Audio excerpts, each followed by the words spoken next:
So, today's topic is why rich alkar getting more richer and poor is getting more poor. So, the biggest reason is behind this is mindset.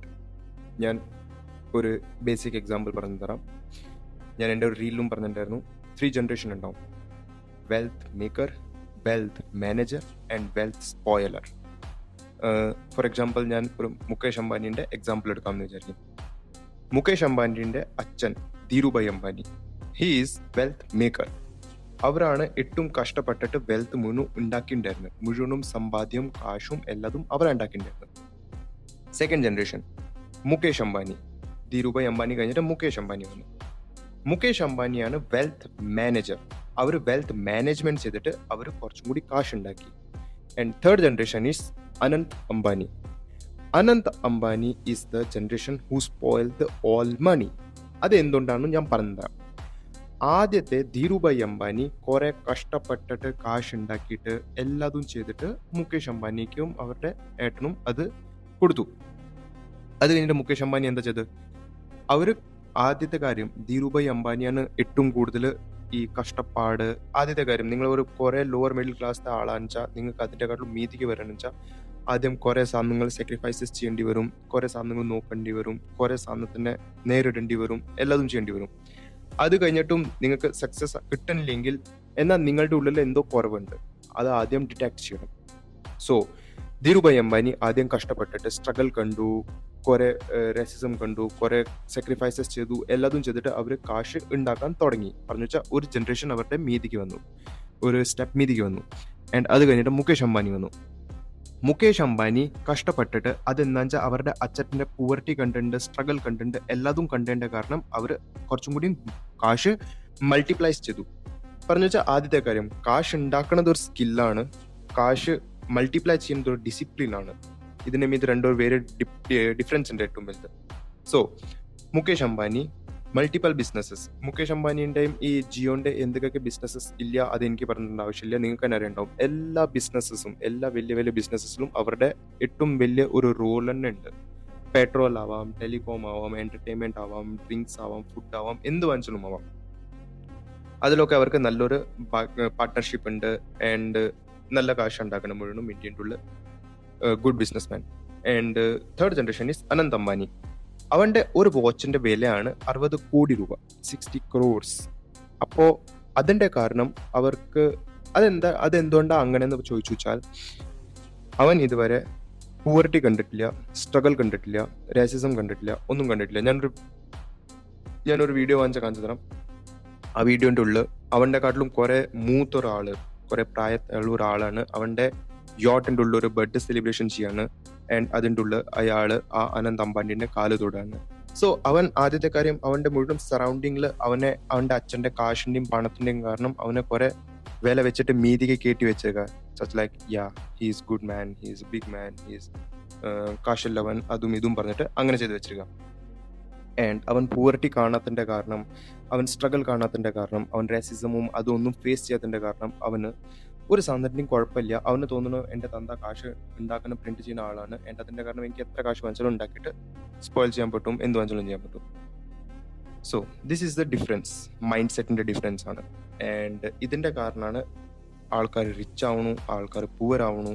And ഞാൻ ഇന്നൊരു കാര്യം പറഞ്ഞുതരാം. കരൂർപതി, ഈ KBC കോൺ ബനേഗ കരൂർപതി, നമ്മളുടെ മോഹൻലാൽ സാറാണ് അതിൻ്റെ sponsor എല്ലാതും ചെയ്യാറ്. സോ അതിൻ്റെ ഉള്ളത്തെ ഒരു റിപ്പോർട്ട് നോക്കിയിട്ടുണ്ടായിരുന്നു. 70 to 80% ആൾക്കാർ, കോടിയോട് ജയിച്ച ആൾക്കാർ വിതിൻ 10 to 15 ഇയേഴ്സിൻ്റെ ഉള്ളിൽ, 10 to 15 ഇയേഴ്സും ഞാൻ കൂടുതലാണ് പറയുന്നത്, 3 to 4 ഇയറിൻ്റെ ഉള്ളിൽ അവർ പിന്നെയും ആ ലെവലിൽ തന്നെ വന്നു. ഏത് ലെവലിൽ അവർ കരോഡ്പതിയിൽ പോയിട്ടുണ്ടായിരുന്നു. സച്ച് ലൈക്ക് അവർ കുറെ പൂവറുണ്ടായിരുന്നു, അവരുടെ അടുത്ത് ഒട്ടും കാശുണ്ടായിരുന്നില്ല, ഒന്നും ഉണ്ടായിരുന്നില്ല. ആൻഡ് അതിന്റെ കാരണം അവർ കോൺ ബനേഗ കരോഡ്പതിയിൽ പോയിട്ടുണ്ടായിരുന്നു.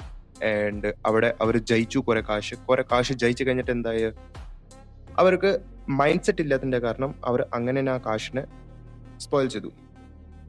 അവിടെ ചെലവാക്കുക, ഇവിടെ ചെലവാക്കുക, ആ കാശ് ഈ കാശ് എല്ലാതും ചെയ്തിട്ട് സ്പോയിൽ ആക്കിയിട്ട് ആൻഡ് അവർ ആ കാശിനെ ഫിനിഷ് ചെയ്തു. അത് കഴിഞ്ഞിട്ട് പിന്നെ എന്താ, അവർ ആ ലെവലിൽ തന്നെ വന്നു. സോ ഇതാണ് ഏറ്റവും വലിയ കാര്യം, മൈൻഡ് സെറ്റിന്റെ. So how to develop mindset എന്ന് പറഞ്ഞു വെച്ചാൽ നിങ്ങളുടെ അടുത്ത് കാശ് വന്നു വെച്ചാൽ ആദ്യത്തെ കാര്യം ഇൻവെസ്റ്റ്മെന്റ് ചെയ്യാൻ പഠിക്കും. നമ്മളുടെ ഈ നമ്മളുടെ കാട്ടിലും പഴയ ആൾക്കാർ, ഫോർ എക്സാമ്പിൾ നിങ്ങളുടെ അച്ഛനാവാം, അമ്മയാവാം, അപ്പൂപ്പനാവാം, ആറഞ്ചലും ആവാം, അവരൊക്കെ എപ്പോഴും ഇൻവെസ്റ്റ്മെന്റ് ചെയ്യാൻ പറ്റില്ല. അവരെപ്പോഴും പറയാം സേവിങ്സ് ചെയ്യാൻ. ഫോർ എക്സാമ്പിൾ നിങ്ങൾ ഒരു ലക്ഷം രൂപ ഉണ്ടാക്കാൻ വെച്ചാൽ അവർ പറയും 20,000 രൂപ സേവിങ്സ് ചെയ്തോ, 30,000 രൂപ സേവിങ്സ് ചെയ്തോ. പക്ഷെ എപ്പോഴും ഇങ്ങനെ പറ്റില്ല. 20,000-30,000 രൂപ എവിടെയെങ്കിലും ഇൻവെസ്റ്റ് ചെയ്തിട്ട് അതിന്റെ മൾട്ടിപ്ലൈ ചെയ്യുക കാശ്. അതാണ് ഏറ്റവും വലിയ കാര്യം. ആൻഡ് മൾട്ടിപ്ലൈ ചെയ്യണം വെച്ചാൽ ഇൻവെസ്റ്റ്മെന്റ് തന്നെ വേണം. നിങ്ങൾ എന്ത് FD ചെയ്തു വെച്ചാലും എന്ത് ചെയ്തു വെച്ചാലും നിങ്ങൾക്ക് കാശ് മൾട്ടിപ്ലൈ തന്നെ ചെയ്യണം വെച്ചാൽ നിങ്ങൾക്ക് ഇൻവെസ്റ്റ്മെന്റ് ചെയ്യണം. ഇൻവെസ്റ്റ്മെന്റ് ചെയ്യാണ്ട് കാശ് മൾട്ടിപ്ലൈ ചെയ്യാൻ പറ്റില്ല. This is the biggest reality. And എന്ത് വാങ്ങിച്ചാലും ചെയ്ത് നോക്കിക്കോളിൻ. അതൊക്കെ കുറെ വലിയ വലിയ കാര്യങ്ങൾ, അതൊന്നും ഞാൻ പറയില്ല.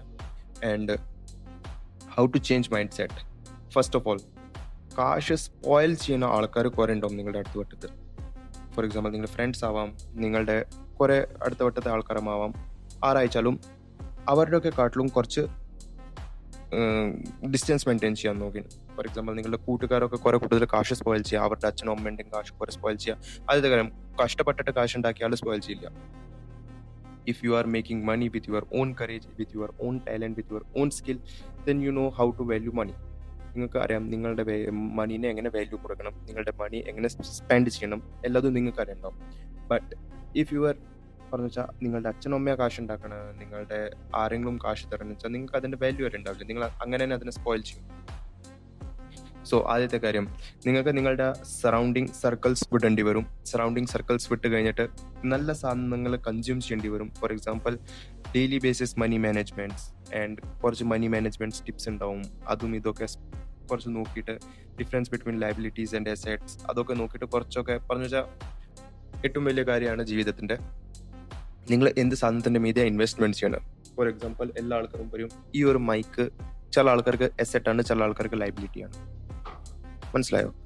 ലയബിലിറ്റി എന്ന് പറഞ്ഞു വെച്ചാൽ നിങ്ങൾക്ക് ഞാൻ ഈ സാധനം മേടിച്ചു കഴിഞ്ഞിട്ട് ഇത് എനിക്ക് റിട്ടേൺസ് തരുന്നു. ഈ മൈക്ക് വെച്ചിട്ടാണ് ഞാൻ എൻ്റെ വീഡിയോസ് ഉണ്ടാക്കുന്നത്, എൻ്റെ കാശ് വരുന്നത്, എല്ലാ സാധനവും എനിക്ക് മൈക്ക് വെച്ചിട്ടാണ് വരുന്നത്.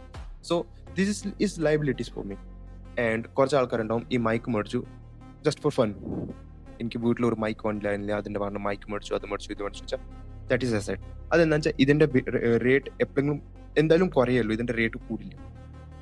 So the difference between liabilities and assets are, assets വെച്ച് വെച്ചാൽ നിങ്ങൾക്ക് വീടാവാം, ഗോൾഡ് ആവാം, അത് ഇതൊക്കെ ആവാം. ലയബിലിറ്റി എന്ന് പറഞ്ഞാൽ നിങ്ങളുടെ എന്തെങ്കിലും വേണ്ടത് സാധനങ്ങൾ മേടിച്ചു, അത് ഇതൊക്കെ. So think richly, think wisely. And അത് കഴിഞ്ഞിട്ട് നിങ്ങളുടെ ഡിസിഷൻസ് എടുക്കാൻ. ആൻഡ് എപ്പോഴും നിങ്ങളുടെ പ്രായത്തിൻ്റെ ഒരു ആള്, ഫോർ എക്സാമ്പിൾ നിങ്ങളൊരു 20, 25, 30 വയസ്സിൻ്റെ ആളാണെന്ന് വെച്ചാൽ നിങ്ങളുടെ കാട്ടിലും ഒരു 5, 8 വയസ്സിൻ്റെ മീതത്തെ ആൾക്കാരോട് എപ്പോഴും നിങ്ങളുടെ ഒരു അഭിപ്രായം എടുക്കാൻ പാടുള്ളൂ. നിങ്ങളുടെ കാട്ടിലും കുറെ കൂടുതൽ വലിയ ആൾക്കാരോട് അഭിപ്രായം എടുത്തു വെച്ചാൽ അവർക്ക് ഈ ജനറേഷനിൽ എന്ത് നടക്കണം അതിന്റെ കൂടുതൽ അവർക്ക് നോളജ് ഉണ്ടാവില്ല. ഫോർ എക്സാമ്പിൾ നിങ്ങളുടെ അച്ഛനോട് നിങ്ങൾ ചോദിച്ചോളി, നിങ്ങളുടെ അച്ഛൻ അത്ര അറിയണ്ടാവില്ല എന്താണ് ഇപ്പോൾ നടക്കുന്നത്, എങ്ങനെ നടക്കുന്നത്. ബട്ട് നിങ്ങളുടെ ഏട്ടനോ അല്ലെങ്കിൽ ചേച്ചിയോ ഉണ്ടാവും, അവർക്ക് അച്ഛൻ്റെ കാട്ടിലും നന്നായിട്ട് എല്ലാതും അറിയണം. So this is reality because generation gap. This is the basic generation gap. And അതിൻ്റെ കാരണമാണ് നമ്മളുടെ ഇപ്പോഴത്തെ ആൾക്കാർ കുറെ പോവർട്ടിയിൽ പോയോണ്ടിരിക്കുന്നത് ആൻഡ് റിച്ച് ആൾക്കാർ റിച്ച് ആയോണ്ടിരിക്കുന്നത്. ആൻഡ് കുറച്ച് ട്രിക്സ് ഒക്കെ ഉണ്ടാവും മനീൻ്റെ, കുറെ കൂടുതൽ കാശ് ഉണ്ടാക്കിച്ച ടാക്സ് മാനേജ്മെന്റ്, അതും ഇതും അതൊക്കെ കുറെ വലിയ വലിയ സാധനങ്ങളാണ്. അതൊന്നും ഇപ്പോൾ അറിയേണ്ട എനിക്ക് തോന്നുന്നില്ല ആവശ്യമുണ്ട്. So this is thing and think about it and stay tuned.